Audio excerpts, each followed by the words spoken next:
Egunon, hablemos un poco, ahora que se habla de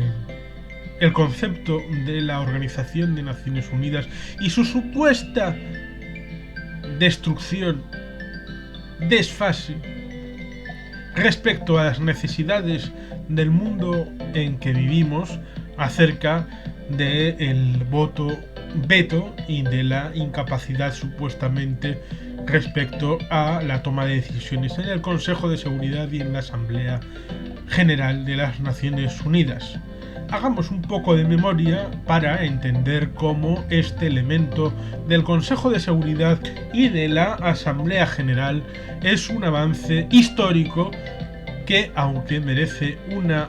mejora en los tiempos actuales, una actualización en algún momento, es una mejora respecto al sistema que había a comienzos del siglo XX. Recordemos que el señor presidente Woodrow Wilson tuvo la ocurrencia de la Sociedad de Naciones y tuvo la brillante ocurrencia, que esta sí que es ironía pura, de vincular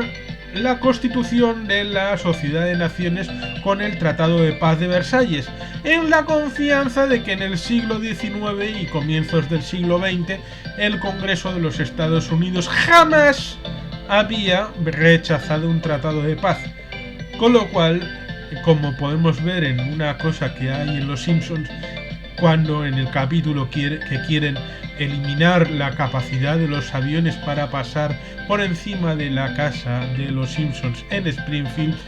trata Lisa Simpson de vincular con un clip una normativa relativa a esta problemática con otra normativa diferente y pasarla en la legislatura del Congreso como si fuera lo mismo, votándola con un pack ómnibus en el que se vota todo lo que haga falta, a semejanza probablemente de lo que pasó a comienzos de los años 80, en el que el gobierno del señor Felipe González y Alfonso Guerra querían la modificación estructural del gobierno, pero no querían hacer una ley propia para esa estructuración, con lo cual todos aquellos que nos hemos acercado al método presupuestario entendemos que hay una circunstancia como la ley de presupuestos, pero que tiene un acompañamiento en la ley de acompañamiento de presupuestos que está anexa, con lo cual se pueden meter cosas que no son exactamente presupuestarias en la ley de acompañamiento de los presupuestos, y en una votación global se vota favorablemente o se rechaza todo el paquete completo. Ese era el elemento que el señor Woodrow Wilson intentó colar al Congreso de mayoría republicana en el año 1919 para una aproximación a la aprobación definitiva de la Sociedad de Naciones en el año 1920, de la que estaríamos cumpliendo el primer centenario de seguir existiendo. Y así tenemos el hecho que, junto a todo eso de la Sociedad de Naciones, al negar el Tratado de Versalles, no solo negó la participación de los Estados Unidos, que iba a ser llamado como pieza clave al sostenimiento del sistema internacional de la Sociedad de Naciones, sino también a los protectorados a los que estaba llamado en la zona del antiguo Imperio Otomano, como era la zona de los Dardanelos, incluso en la zona de Armenia. Porque sí, Estados Unidos iba a tener un protectorado o dos en la zona de Oriente Próximo, cosa que cayó como un castillo de naipes a la hora de la votación en contra de este paquete completo a la política de Woodrow Wilson, porque más que negar el paquete del Tratado de Versalles, más que negar la Sociedad de Naciones, el Congreso votó contra la política del señor Wilson, que estuvo más de 6 meses residiendo en Europa, en París, desatendiendo en gran medida los asuntos propios de los Estados Unidos. ¿Qué elemento podemos tener en cuenta con el respecto a la Sociedad de Naciones y su fracaso en los años 20 y sobre todo en los años 30? Era que las decisiones en el equivalente del Consejo de Seguridad en aquel momento se debían de tomar por unanimidad, con lo cual cualquier voz discrepante destruía cualquier tipo de consenso relativo a cualquier materia. Si tenemos que la invasión en el año 36 por parte de Italia, de la Italia de Mussolini, respecto al reino del señor emperador Haile Selassie, la Etiopía, que había sido hasta entonces el único país africano no invadido por ninguna potencia occidental o europea, fue un fracaso y acabó sucumbiendo con la salida de países como primero Italia, luego salió Alemania, salió la Unión Soviética y acabó saliendo hasta la España de Franco. Con lo cual ya se vio en la segunda mitad de los años 30 que esa incapacidad estructural de la toma de decisiones, salvo que fuera por unanimidad, cosa que imposibilitaba cualquier toma de decisión importante, hizo naufragar este simpático e interesante proyecto de comunidad internacional como era el de la Sociedad de Naciones, que tenía un ejecutivo en forma del equivalente de del Consejo de Seguridad y una asamblea que tomaba los temas ordinarios. Así pues, esta Sociedad de Naciones tuvo una heredera en el año 45 en el que se funda la Organización de las Naciones Unidas, tomando el elemento de las Naciones Unidas que desde la Carta del Atlántico a mediados del año 41 se fue forjando entre los aliados que combatían el totalitarismo nazi fascista. Ese nombre de las Naciones Unidas fue forjándose en los años 42, 43, 44 y llega al 45, en el que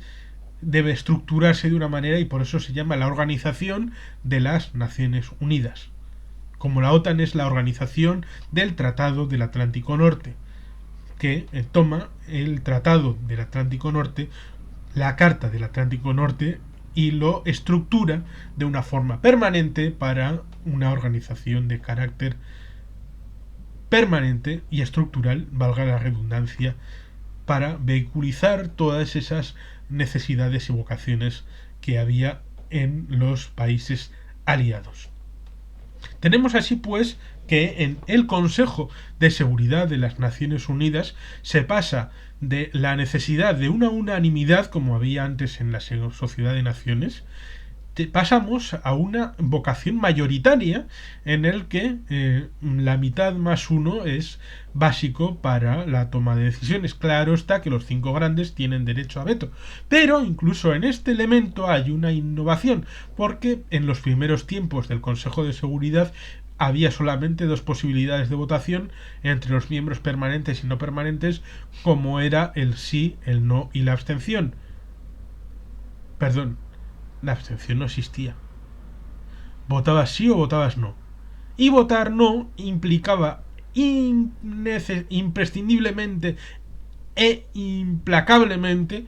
la vocación de veto, porque el no y el veto iban indisolublemente unidos. Pero para permitir una vocación aperturista cara a la toma de decisiones en el Consejo de Seguridad de Naciones Unidas, incluido el de los 5 grandes, llámese China, Unión Soviética, Francia, Reino Unido y Estados Unidos, que hasta los años 70 la China que estaba sentada en el Consejo de Seguridad de Naciones Unidas era China-Taiwán, hasta que hubo el cambio entre China-Taiwán, que dejó su sitio a la China continental, a la China roja de entonces de Pekín, que es sobre todo en el entorno de la visita del señor Nixon a Pekín y todo aquello que pasó en el año 72 en adelante. Hasta entonces era implacable, si votabas que no, era un veto. Se permite que si un país no quiere votar a favor, pero no quiere vetar, está la abstención. Con lo cual sí ha habido evolución a lo largo de la historia del Consejo de Seguridad de Naciones Unidas. No se puede ser tan injusto como para decir que no sirve para nada, a pesar de que en gran medida la existencia del veto haya impedido la toma de las grandes decisiones. Pero las grandes decisiones son pocas y contadas con el dedo de las manos. Y muchas veces los países no vetan salvo que es necesario para sus intereses particulares, y han vetado todos los países, ya sea Francia, Reino Unido, hoy Rusia o los propios Estados Unidos. Sería interesante que la gente se aproximara por décadas a quién ha usado más el veto y quién lo ha usado menos. Tenemos luego también en los capítulos 5, 6, 7 respecto a la capacidad de reparación y de respuesta en los casos de necesidad bélica, porque la Carta de Naciones Unidas, que recomiendo leer y que se aprobó en el año 45 con grandes aplausos por parte de los participantes en un momento de efervescencia y de solidaridad por el hecho bélico que acababan de vivir toda la humanidad, no se ha desarrollado la capacidad para un mando conjunto bajo el manto de Naciones Unidas que permitiera la existencia de un mando permanente de miembros y líderes militares de las Naciones Unidas. Con lo cual, eso ha impedido la activación de cascos azules de manera permanente, sino que debe hacerse de manera coyuntural, con lo cual eso obliga a que se tenga que pactar políticamente en cada caso y en cada concepto, y en cada circunstancia se tiene que proyectar una misión específica, se tiene que proyectar un mando militar específico y se debe rellenar con los voluntarios de los diferentes ejércitos particulares que quieran participar en cada misión en particular, con lo cual eso obliga a una negociación política coyuntural en cada caso, cosa que no estaba previsto en la Carta de las Naciones Unidas, que recomiendo aproximarse a cada cual que quiera ver que las potencialidades de transmisión de las misiones de paz siguen existiendo ahí después de 75 años de existencia de la Carta de Naciones Unidas. El potencial está en esa Carta de Naciones Unidas, en los capítulos dedicados a todas las problemáticas de la proyección de la paz y de la capacidad de defensa en cuerpos propios y mandos propios estructurales de las Naciones Unidas. No se ha querido principalmente por el interés, pero no de un lugar en concreto, sino de todos los países formando parte de las Naciones Unidas, con lo cual no hay que echarle la culpa a alguien en concreto, sino a los intereses que tienen todos, porque el interés particular es existente en todos los países, estados y naciones de la Tierra. Pero la capacidad para negociar y pactar existe, y por tanto el potencial para transformar el Consejo de Seguridad y la Asamblea General y las estructuras de Naciones Unidas en algo más profundo, duradero y verdadero de gobernanza mundial existen si hubiera voluntad política, pero eso no existe en un mundo que parece bascular mucho sobre la vocación de los estados de permanecer y tener pervivencia en la toma de decisiones a nivel mundial, regional y territorial. Con lo cual no se puede echar la culpa a las Naciones Unidas por su escasa capacidad tanto a nivel presupuestario. Comparen el presupuesto de Naciones Unidas del esquema central y del núcleo central de Naciones Unidas con el esquema de cualquier presupuesto territorial. Probablemente el esquema de Naciones Unidas se pueda aproximar a escala global, el presupuesto global de Naciones Unidas se puede aproximar comparativamente al presupuesto anual de un año de un gobierno territorial como el gobierno vasco, y en la capacidad empleadora, es decir, los empleados del sistema central de Naciones Unidas para todo el planeta puedan equipararse con los empleados públicos de un sistema de educación pública como es el elemento territorial de el gobierno vasco. un elemento territorial para una colectividad de poco más de 2 millones de habitantes, comparado con un sistema como el de Naciones Unidas para un mundo planetario de más de 7.000 millones de almas. Con lo cual, con esos mimbres es con los que tiene que trabajar el sistema de Naciones Unidas. Y si no se le quiere dar proyección a lo que está establecido, por ejemplo, en los capítulos para la autodefensa, podemos entender que el sistema de Naciones Unidas en la Asamblea General o en el Consejo de Seguridad, aun con los avances que ha habido, como he editado, respecto al derecho de veto, la abstención que anula el derecho de veto, la superación del voto por unanimidad que existía en el sistema de la Sociedad de Naciones, son mejoras que ha habido a lo largo de las décadas, pero que para algunos, y es evidente que pueda ser de manera pragmática no suficiente, pero debemos de contraponer esa vocación de una mejora del sistema de Naciones Unidas con la decisión o no decisión de las unidades que lo componen, que es el sistema de estados, para no avanzar acerca de una mejor composición de ese sistema de Naciones Unidas debido a sus necesidades, vocaciones e intereses, ya sean geopolíticos o geoestratégicos, como unidades estatales respecto a sus vecinos. A cada cual lo suyo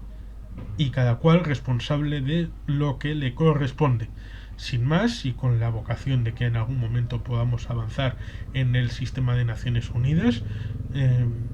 con un consenso planetario que hoy se antoja bastante complicado, pues simplemente eskerrik asko, agur bero bat, beti gelpean.